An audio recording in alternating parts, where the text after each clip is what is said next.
Olá pessoal, estamos aqui mais uma vez na eletiva de Fisiologia Humana. Nós iremos aprender hoje sobre a fisiologia respiratória. Então, iremos estudar muitos assuntos que abordam o sistema respiratório. Então, como vocês podem ver, o sistema respiratório, ele está relacionado com diversas funções. E aí nós vamos enumerar aqui as funções primárias do sistema respiratório. Eu coloquei aqui 4 delas, que são, primeira, a troca de gases entre a atmosfera e o sangue, visto que uma das funções é essa, onde o pulmão vai retirar o oxigênio do ar, e devolver ao ar gás carbônico. A segunda função é a regulação homeostática do pH corporal. Então, por exemplo, o pH do sangue é 7,4. Ele varia de 7,38 a 7,42. Olha que a mudança é muito pouca. Significa dizer que qualquer alteração mínima no pH do sangue pode induzir a pessoa à morte. A terceira função seria a proteção contra substâncias irritantes e patógenos. Então, o sistema respiratório ele é uma porta de entrada de doenças. Então, nela pode entrar doenças de origem fúngicas, de origem bacteriana e de origem viral, como essa que estamos sofrendo hoje atualmente, a pandemia da Covid-19. E a quarta função do sistema respiratório, a função primária, a vocalização, que é por meio das pregas vocais que se localizam na laringe. Quando o ar passa, ocorre a vibração dessas pregas vocais e aí nós temos a formação do som. Bem, aqui nós temos uma estrutura básica do sistema respiratório, onde o ar entra pela cavidade nasal. Em seguida ele passa para a faringe, que é o que a gente comumente conhece como garganta. Depois ele passa pela laringe, que é onde se localiza as pregas vocais. Em seguida ele passa pela traqueia, o ar, que essa traqueia seria essa daqui, essa estrutura, essa canuleta. Depois essa traqueia se divide em brônquios, e aí cada um vai encher o pulmão esquerdo e o outro vai encher o pulmão direito. E aí nós temos aí o brônquio direito e o brônquio esquerdo.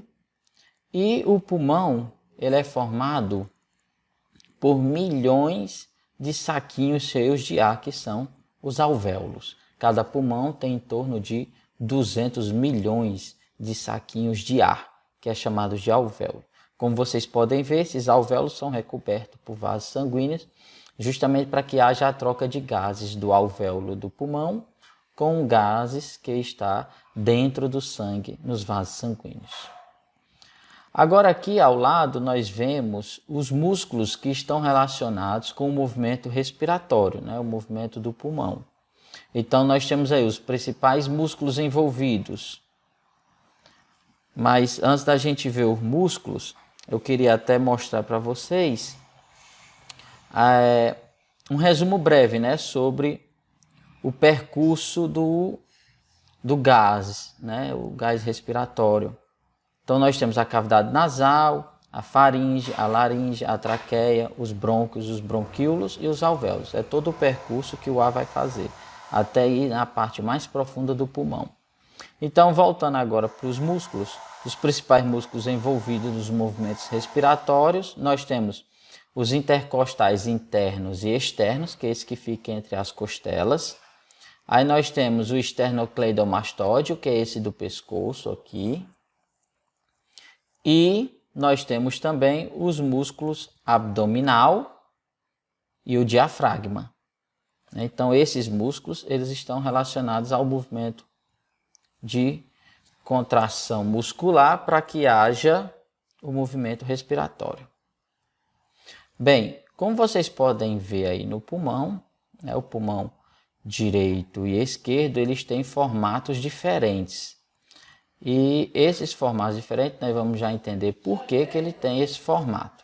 Então, se você analisar muito bem,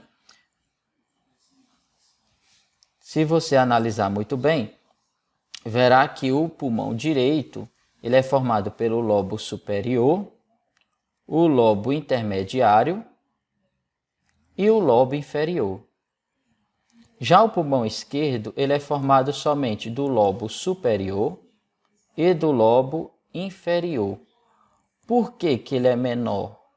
Justamente o lado esquerdo, que é para que possa abrigar o músculo cardíaco, o coração.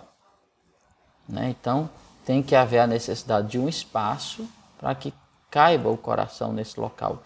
Por isso que o pulmão lado esquerdo é menor. Bem, então nós temos aí, vamos uma breve revisãozinha novamente. Então, o ar ele entra pela cavidade nasal, da cavidade nasal vai para a faringe, da faringe ele vai para a laringe, que em seguida vai para a traqueia, brônquios, até os bronquíolos e os alvéolos, que são os saquinhos cheios de ar. Os bronquíolos são os brônquios finíssimos que enchem os saquinhos de ar, que são os alvéolos. E aí, ao nosso lado direito, nós temos os alvéolos. Como já disse, são cerca de 200 milhões em cada pulmão. Bem, as estruturas dos alvéolos. Então, como você pode ver, o ar entra nos alvéolos para que haja a troca gasosa, conhecida como hematose, onde o oxigênio vai sair do alvéolo em direção ao sangue e o gás carbônico vai sair do sangue em direção ao alvéolo. Então, os alvéolos eles são formados por dois tipos de célula. As células alveolares tipo 1 e as células alveolares tipo 2, como vocês podem ver aí na figura do lado direito. Então, o tipo 1, esse maior, roxinho, que eu posso até apontar aqui para você, para dar uma olhadinha, esse aqui, onde eles são maiores e mais finos, e os alvéolos tipo 2, que é esse amarelinho, eles são menores e produzem uma substância chamada surfactante. O número 1, por ele ser mais fino, aí, para quê?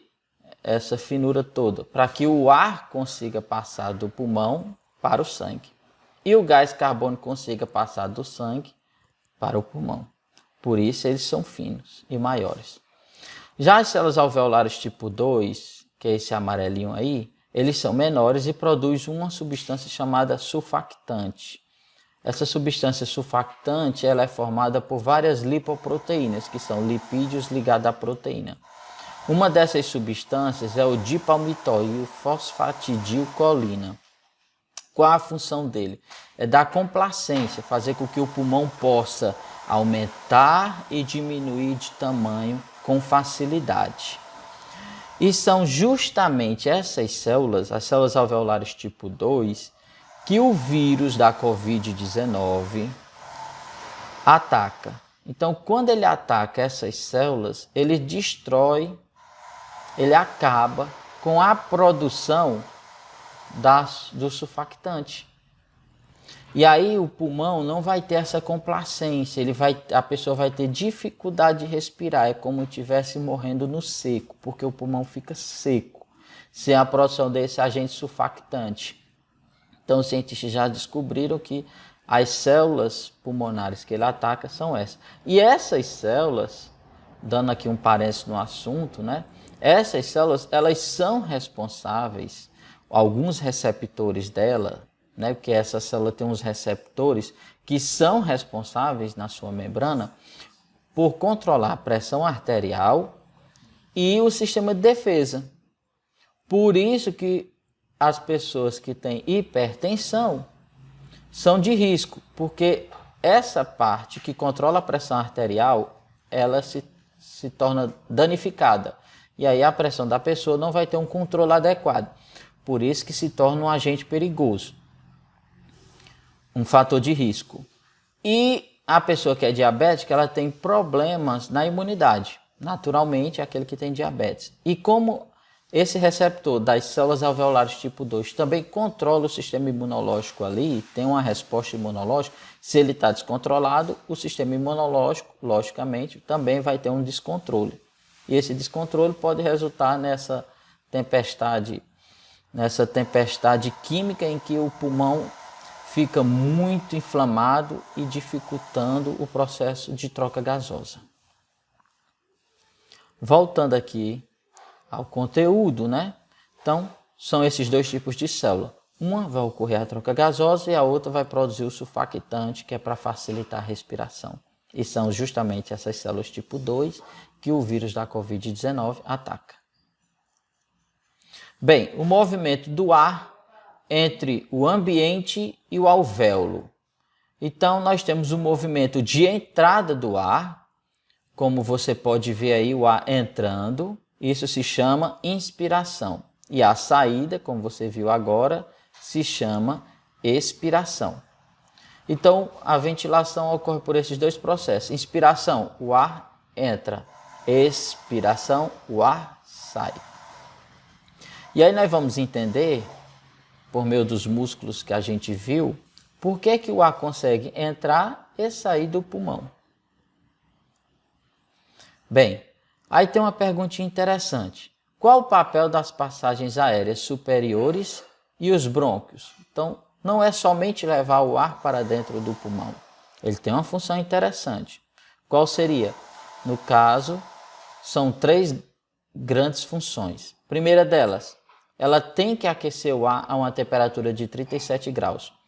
Por isso que o ar muito frio pode danificar as vias aéreas, porque é necessário que o ar chegue a 37 graus no pulmão. Então, o nosso organismo tenta aquecer o ar que entra, só que por ele ser muito frio, acaba chegando o ar frio e desenvolvendo doenças pulmonares.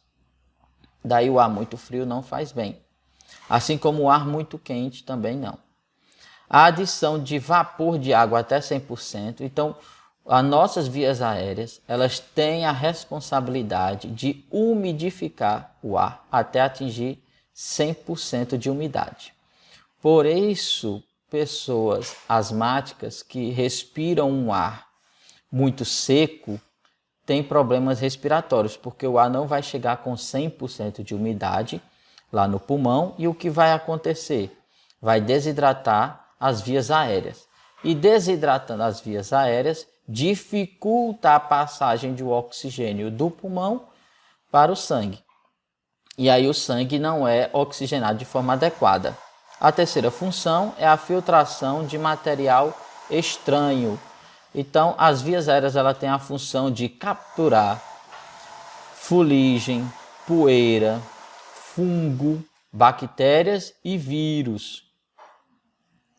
Então, como é que ela faz isso? Nessa figura mostra algo bastante interessante, onde, aqui do livro de Silverton, mostra as células caliciformes, onde elas vão produzir esse muco e as células ciliares vão movimentar esse muco. Então esse muco ele é pegajoso, um líquido pegajoso, onde os cílios vão fazendo esse movimento para cima, levantando dos brônquios, das partes mais internas do pulmão, até chegar na garganta, que é a faringe. E aí esse muco cheio de fungo, vírus e bactéria, eles caem no esôfago e vão para o estômago. Então, constantemente a gente engole, deglute constantemente essas partículas de fungo, vírus e bactérias, que são capturadas e filtradas pelo nosso sistema respiratório. Agora, um ponto interessante é dizer por que acho que muitos já devem ter se perguntado, por que as pessoas que fumam tanto, elas tossem constantemente? Ora, a fumaça do cigarro, o que é que ela vai causar? Ela vai destruir esses cílios. E os cílios não existindo, não vai haver o movimento do muco de dentro do pulmão para fora. Então o muco começa a se acumular dentro do pulmão. E aí vai acumular com fungo, vírus e bactérias, causando uma irritação. E aí o pulmão, para expulsar mecanicamente, ele induz a tosse. Então por isso que constantemente a pessoa que fuma fica tossindo para tentar expelir. E aí esse acúmulo de muco ao longo do tempo pode ocasionar pneumonias, doenças respiratórias, comum em fumantes. Essa é a explicação do porquê o fumante tossir tanto, né? Devido à destruição desses cílios. Bem, vamos ver aqui umas leis dos gases que é importante para que a gente possa compreender melhor o sistema respiratório. Então vamos dar só uma pinceladazinha aqui. Primeiro ponto, os gases se movimentam de uma área de alta pressão para uma área de baixa pressão. O que quer dizer?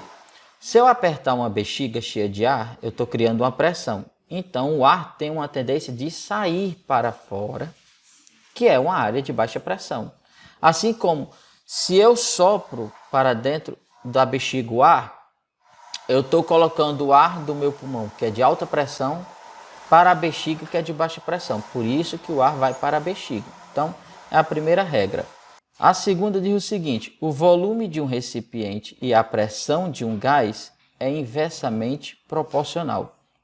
O que ele quer dizer é que quanto maior o volume, menor é a pressão. Quanto menor é o volume, maior é a pressão. Então, por exemplo, eu tenho uma bexiga. Se eu diminuir o volume dela, apertar a bexiga, eu aumento a pressão lá dentro. Agora, se eu aumentar o volume da bexiga, eu vou diminuir a pressão. Por isso o termo inversamente proporcional. O terceiro é: a dissolução de um gás está diretamente relacionada à pressão parcial desse gás e à sua solubilidade. O que quer dizer? Cada gás ele tem sua solubilidade. Vamos dar um exemplo. Quanto maior a concentração desse gás, melhor vai ser a difusão. Quanto menor a concentração, menor a difusão. Então vamos lá. Sobre a ventilação aqui, para a gente aplicar aquelas regras. Então, por que é que o ar entra no pulmão quando a gente respira? Se você prestar atenção nessa imagem, você vai ver que o pulmão ele fica em cima do músculo chamado diafragma, aqui. Quando esse músculo se contrai, ele fica retinho. E aí criou um espaço aqui dentro. Então o pulmão aumentou de tamanho. Se ele aumentou o volume, a pressão diminui. O que é que acontece com o ar? Entra para ocupar aquele espaço que foi criado. E aí ocorre a inspiração. Quando o músculo se contrai, ele volta ao normal. E aí aquele espaço criado não existe mais. Então o ar que está lá dentro fica mais apertado. Por aumentar essa pressão, o ar que entrou acaba saindo. O nome desse processo é expiração. Então, nessa animaçãozinha, você consegue observar, né, que quando o espaço é criado, o ar entra. Quando o espaço não é mais criado, o ar sai. Mas não é somente o diafragma que faz isso, né? Aqueles músculos esternocleidomastóides, intercostais externos e internos, escalenos, todos eles também vão contribuir. Então, por exemplo, os intercostais, internos e externos, eles vão levantar as costelas para que aumente o espaço na frente, o pulmão possa aumentar de tamanho mais ainda. Então, aí, como a gente viu, os gases vão se movimentar de uma área de alta pressão para uma área de baixa pressão, né? Justamente pelo movimento dos músculos. E segundo, o volume de um recipiente e a pressão de um gás é inversamente proporcional. Quando eu aumento o volume do pulmão, a pressão diminui, o ar entra. Quando eu diminuo o volume do pulmão, a pressão aumenta e o ar sai.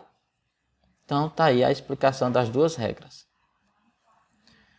Bem, a contração do diafragma, ele é responsável por 60 a 75% do volume criado. Já o movimento da caixa torácica pelos músculos intercostais esternocleidomastoides e escalenos estão relacionados entre 25 a 40% da mudança do volume. Volume do pulmão durante a ventilação. Então nós temos aqui uma imagem interessante que eu quero mostrar a vocês, em que durante uma respiração comum, por exemplo, essa que eu estou aqui no momento, eu estou respirando em torno de 500 ml de ar, é o normal. Agora, por exemplo, quando eu estou necessário respirar profundamente, como assim? Necessito de uma respiração profunda, eu posso atingir até um volume de 3 litros, né? Então, é só para ter uma noção, né? De quanto é que a gente pode respirar. E o máximo, né, que o pulmão pode acumular de ar são 5,8 litros de ar. Como vocês podem ver aí na figura. Bem aqui, ó. Então, continuando, oxigenação do sangue. Como é que ocorre esse processo? Então, para nós termos uma revisãozinha da aula passada, que foi a de fisiologia cardíaca, nós temos o seguinte: o sangue ele vem pela cava superior e via cava inferior, entra no átrio direito, vai para o ventrículo direito, a artéria pulmonar distribui para o pulmão direito e o pulmão esquerdo, para que seja oxigenado, né? Então, o sangue que veio do corpo é direcionado aos pulmões, para que haja a oxigenação, né? Como você pode ver aí, a molécula de oxigênio sendo transportada pelas hemácias, que são as células vermelhas do sangue.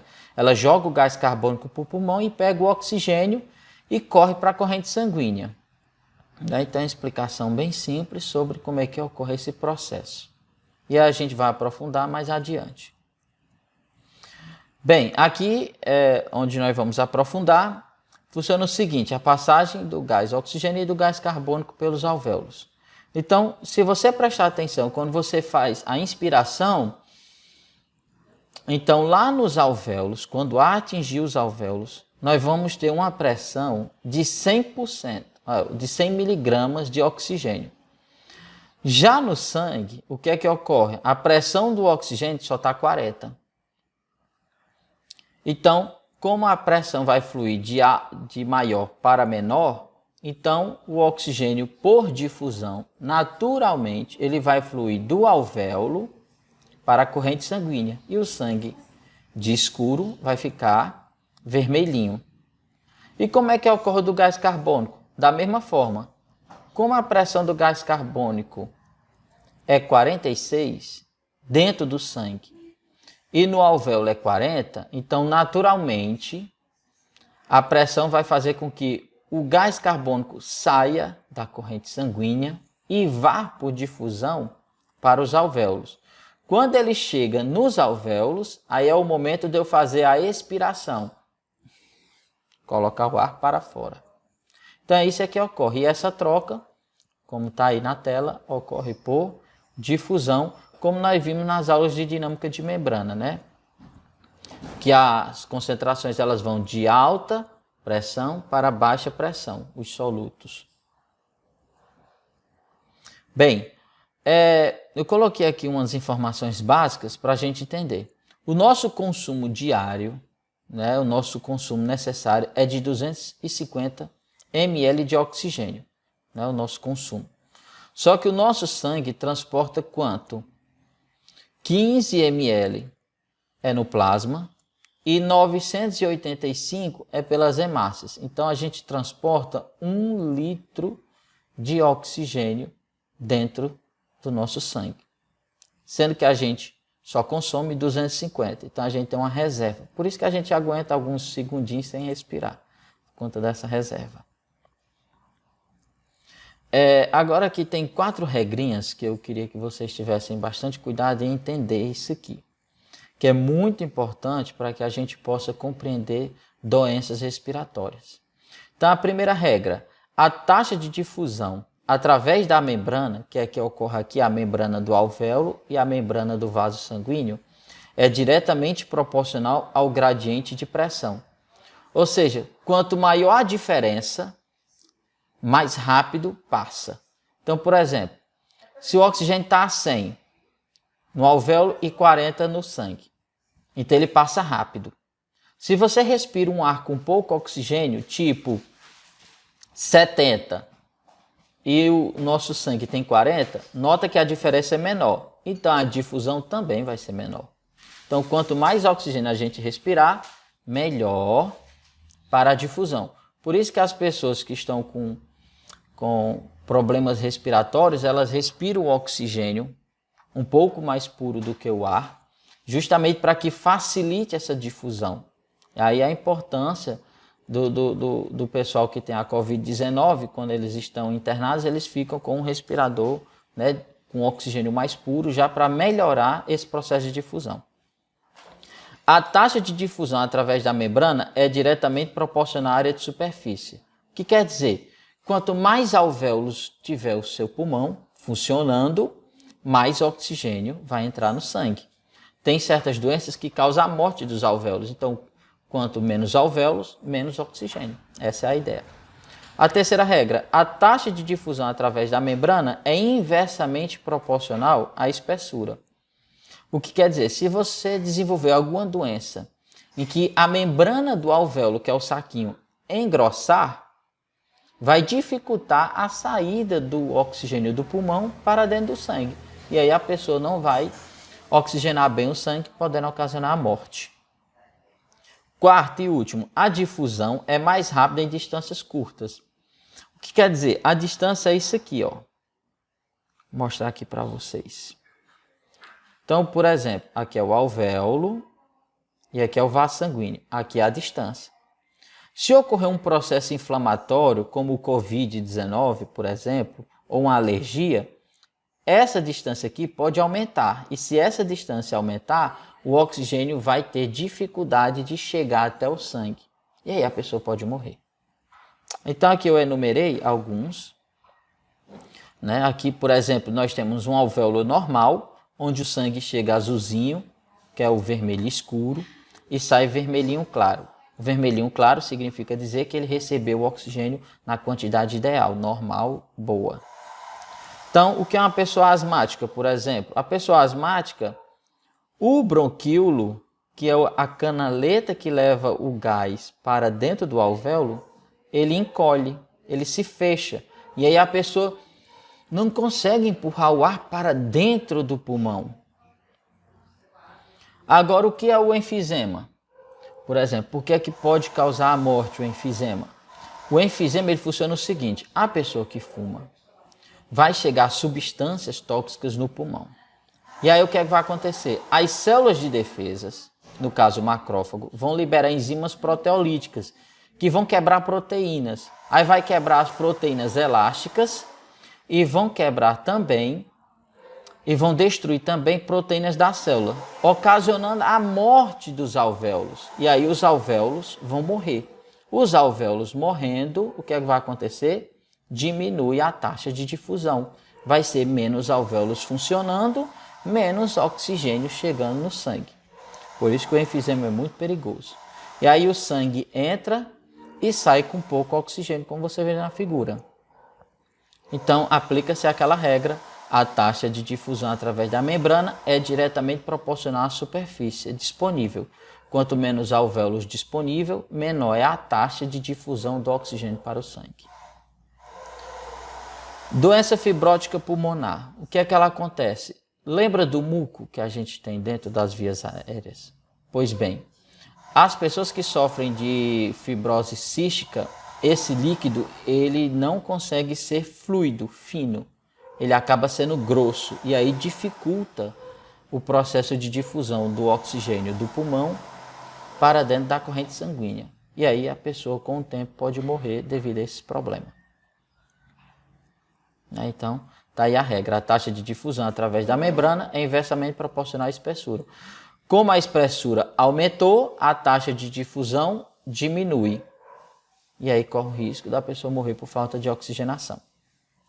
O último exemplo é no caso do edema, né, que pode ser gerado pelo Covid-19, a inflamação no pulmão, ou outros problemas alérgicos, onde aumentou a distância, como você pode ver aí na figura, aumentou a distância do alvéolo para o vaso sanguíneo. E aí o oxigênio vai demorar muito a chegar aqui. E o oxigênio, pouco que chegou, não é suficiente para oxigenar o sangue. E aí ele sai com pouca oxigenação. Então a difusão ela é mais rápida em distâncias curtas. Quanto mais próximo for o alvéolo do vaso sanguíneo, melhor a taxa de difusão. Quanto mais distante, menor a taxa de difusão. Transporte de oxigênio no sangue. O oxigênio ele é transportado por duas vias. Primeiro, ele pode ser transportado pelo plasma, que é a parte líquida do sangue, está circulado pela circunferência amarelinha, ou transportado em sua maior quantidade, sem sombra de dúvida, pelas hemácias, que são as células vermelhas do sangue. Sobre o transporte do oxigênio, como é que ocorre, né? E por quê? Então, só para relembrar, né? Ela ocorre porque o nosso corpo precisa do oxigênio para produzir energia. E quando eu produzo essa energia, eu libero gás carbônico. E aí vem esse questionamento. Por que eu devo remover o CO2? Por que é importante eu removê-lo? Então, a resposta está aí. Porque o gás carbônico no sangue, ele aumenta a acidez do sangue. E se aumentar a acidez, ele vai causar problemas no sistema nervoso central, inclusive causar a morte em momentos mais graves, né? Aqui nessa figura nós vamos ver como é que ocorre isso. Então, o gás carbônico ele é produzido quando eu produzo energia dentro da célula, e aí ele vai correr para dentro do vaso sanguíneo. Parte dele vai ficar no plasma e a outra parte dentro da célula vermelha do sangue. Esse gás carbônico ele pode se prender à hemoglobina das células vermelhas ou se transformar em bicarbonato no sangue. Pronto. E aí o sangue vai correr pela veia cava superior, veia cava inferior, átrio direito, ventrículo direito, artéria pulmonar, pulmão, até chegar nos alvéolinhos ali, os vasos bem fininhos chegar nos alvéolos, e aí vai ocorrer o sentido inverso. O bicarbonato que está no sangue vai se transformar de volta em gás carbônico. A hemoglobina vai soltar esse gás carbônico, que vai para a parte líquida, que é o plasma, e aí esse gás carbônico vai para dentro do alvéolo e vai sair na expiração, como eu falei. Agora, sobre o processo de respiração, quem que regula isso, né? Então vamos lá. O bulbo, ele regula a inspiração, que é a entrada, e a expiração, que é a saída de ar. Já a ponte, ela vai regular o quê? A frequência, quantas vezes por minuto. Por exemplo, eu estou aqui respirando X vezes por minuto. Se eu correr, eu vou aumentar essa frequência porque eu preciso de mais oxigênio. Então é a ponte que vai regular. E a profundidade? Geralmente você está aqui e de repente você respira mais profundamente. Então quem fez isso foi a ponte. E onde ele localiza isso, né? Então o bulbo e a ponte ele pertence ao tronco encefálico, que faz parte do sistema nervoso central, que se localiza abaixo do cérebro. Aí quadranteado aí por esse vermelhinho quadrante. Então nós temos aqui a ponte e o bulbo, que é justamente essas estruturas que ficam aqui, certo? E para finalizar, eu quero deixar duas observações importantes. Primeiro, os neurônios eles disparam espontaneamente. Então significa dizer que eles disparam sem o seu comando. Então é uma ação involuntária o ato de respirar. E segundo, a ventilação ela está sujeita à modulação. O que quer dizer? Quer dizer que se o seu organismo, o sistema nervoso central, entender que você precisa respirar mais vezes, então ele vai induzir isso. Se você precisa respirar menos vezes, da mesma forma. Então, por exemplo, as emoções. Você tem uma emoção mais forte, então vai mudar a sua respiração. Então ela é modulada por vários fatores. Aí as referências, gente. Então eu queria deixar somente esse conteúdo aí para vocês. Espero que vocês tenham aprendido bastante. Espero que esse assunto sirva para a vida de vocês e que esse assunto tenha uma relevância enorme na vida de vocês. Que vocês possam aprender, criar novos conteúdos na mente de vocês e também possa divulgar o conteúdo, né? Vocês aprendem e convivem. É necessário viver o conteúdo, né? Então vocês podem explicar aos pais, às mães, né? Os amigos, os irmãos, tudo, para que o conhecimento não se perca e possa ser praticado, porque o conhecimento ele ajuda você a viver melhor. Então, fique em casa, se proteja da Covid-19, permaneça firme aí, respeite as ações governamentais e se proteja. Use a máscara, o álcool em gel, lave bem as mãos e aí se proteja desse coronavírus. Até mais, até a nossa próxima aula de fisiologia. Felicidade a todos, se Deus quiser. Estaremos na próxima aula.